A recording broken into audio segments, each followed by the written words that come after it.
We're not evil, we're not Satan worshipers, we're not necessarily all gothic. You can see vampires, walking the street looking like everyone else. A couple of vampires whose modern-day love affair began, naturally, on the internet. We started talking one night through instant messaging, and there was almost an instant connection there. In part united by their vampiric commonalities. We have physical allergic reactions to the sun, which can vary anywhere from mild to severe. Our sense of smell is heightened. Sense of touch is greatly heightened. We just have a need for energy that most people don't have. But perhaps most importantly, that ever-present craving.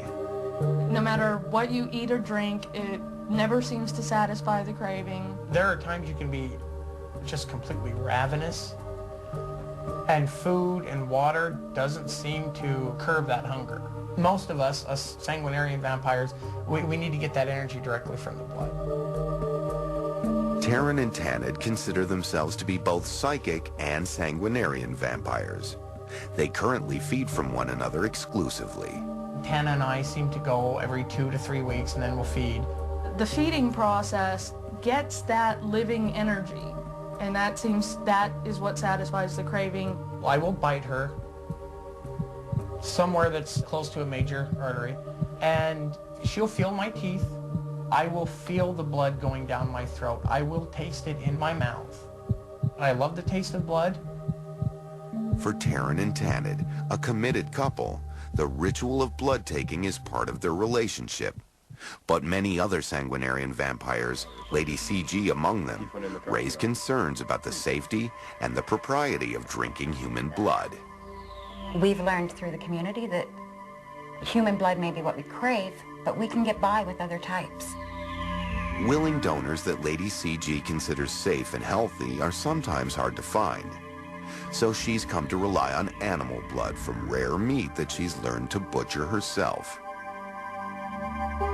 She encourages safe blood drinking habits through her website and her new book written expressly for vampires, passing on the knowledge and experience she's gained through the years.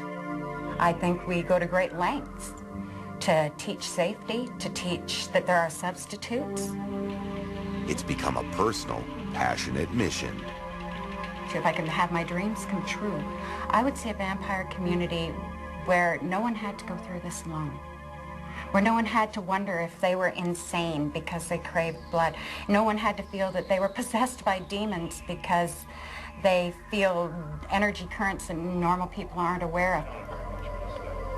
CG hopes to pave a road of sorts for the vampire community by sharing her wisdom and experience, not only with her own family, but with other vampires like Taryn and Tanid.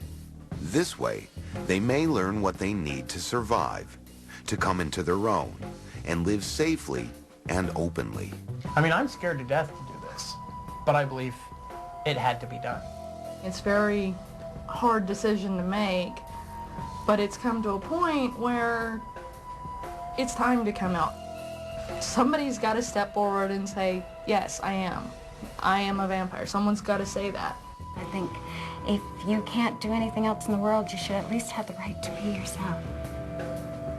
And I think that's what I want the world to know about vampirism is we're not a bunch of dangerous freaks out there. We're just a bunch of people who want to be ourselves.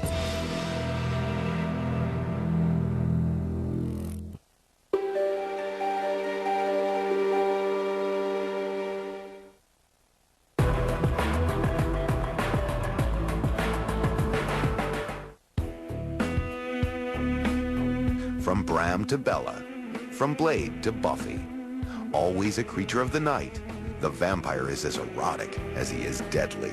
For a long time, the vampire has been associated with sexuality. Sneaking in the night, biting, blood.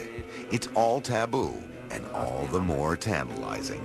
By becoming a vampire, you free yourself from these constraints of society saying, no, you can't do that with that person.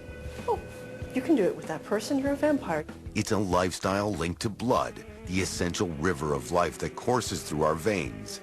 It's always been symbolic of vitality and passion. If you have a being that thrives on that, that fills itself up with that, this vampire is vibrant and erotic and full of life. So now the vampire is a creature that appears to have a great deal of sexual power and allure and seductiveness. I think vampires tend to be a little more sexualized. I think there's a little bit of sexuality to the intimacy of feeding. For Taryn and Tanit, feeding off one another is often a form of foreplay. There have been several times that feeding has led into sexual act. I'm exceptionally turned on at the moment. It is a very erotic thing, very erotic feelings. Many modern vampires readily acknowledge the erotic nature of their lifestyle, but they adamantly reject the idea that they are sexual predators. In fact, they say it's quite the opposite. Just as in feeding, sex is better with a willing partner. Our sexuality is very artistic. And one of the things in the vampire community is you never force anybody to do anything they don't want to. You can see that artistic expression